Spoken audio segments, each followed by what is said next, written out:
What's happening, everyone? JayShockblast here, and check it out. We have Vulko from the Aquaman movie pack number 2, and Vulko is one of the top people in all of the Atlantean military and royal family and army, and however you want to put it. Chief strategist, trusted companion and friend to Queen Atlanta.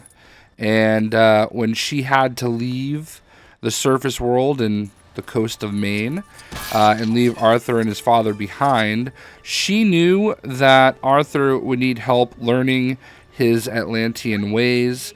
And Vulko would journey up to the surface for many, many years, helping Arthur learn about his powers and abilities as a member of the Atlantean royal family.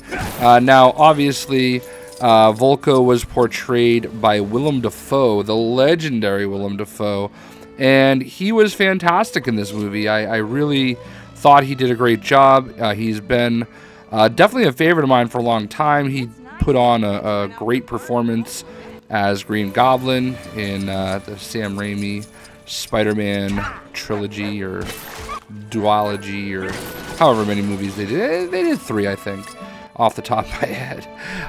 And also, one of my favorite movies of all time, the Boondock Saints. He was huge in that.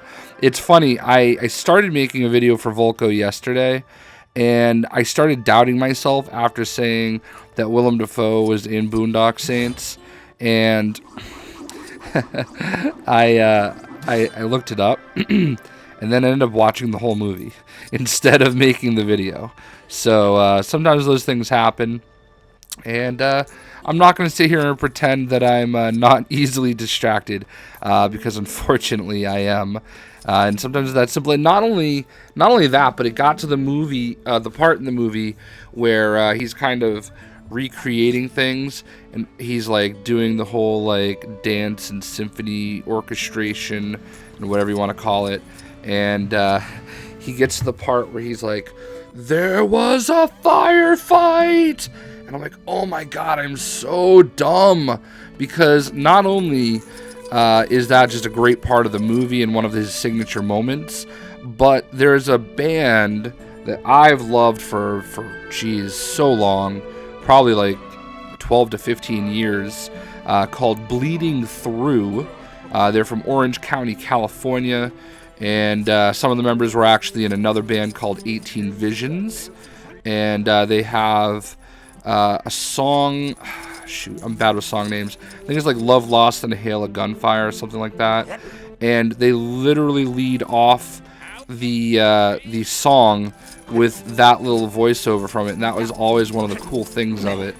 And yeah, definitely check out that song. It's a hardcore song, like they're a hardcore band, more of a metalcore band, I guess.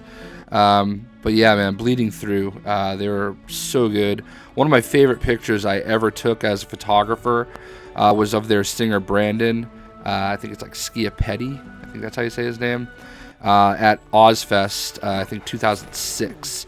And I don't know, if I'm not being lazy, I might have put that photo in the actual video. None of this has anything to do with Vulko, by the way, but it's all the things that made me think about Willem Dafoe.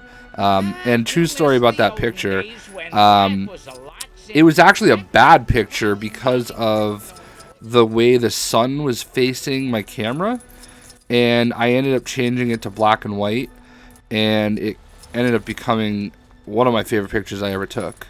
And it also reaffirmed my feeling that people that take pictures in black and white are usually trying to hide something. And that, in my case, is what it was. It was just washed out by the sun.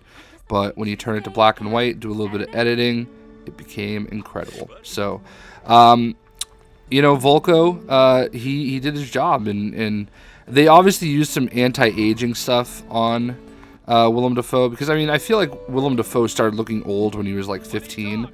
But it really worked, and it was a different kind of role for him, I think. I mean, obviously he's on the superhero thing before, but like he wasn't his at his most Willem Dafoe in the role. Like, I think of Willem Dafoe as being animated and excitable, and you think of him making lots of faces and stuff like that.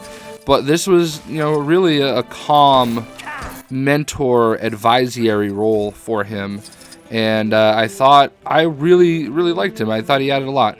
I don't really think he looks like he does in the comics. I think in the comics he's a little bit more of a ruffian. But in any event, let's go ahead and just take a look at what he has to offer. So there he is, Vulko. And go into here. So he's got acrobat, advanced swimming, beam deflect, hyper jump, technology, security access, photo mode, illumination, teleportation, tracking. A trusted advisor to the royal family, Vulko attempted to persuade King Orm to seek diplomatic solutions to the conflicts between the underwater kingdoms. As Aquaman's last remaining link to his Atlantean heritage, Vulko has also aided Arthur in learning to harness his extraordinary powers. The Brave and the Bold, number 73, 1967. So, I think they really do a good job with him here in the Lego game as well, because I love the fact, something as simple as having his arm behind his back, that's part of the movie. Like, he actually does that when he's training Arthur, and you'll understand why when you see it. And then even having his little kind of move like this, even though the sword really should be a trident, that also comes into play in the movie in a very big way. So there we go, Vulko. Hope you guys enjoyed the video. We'll see ya.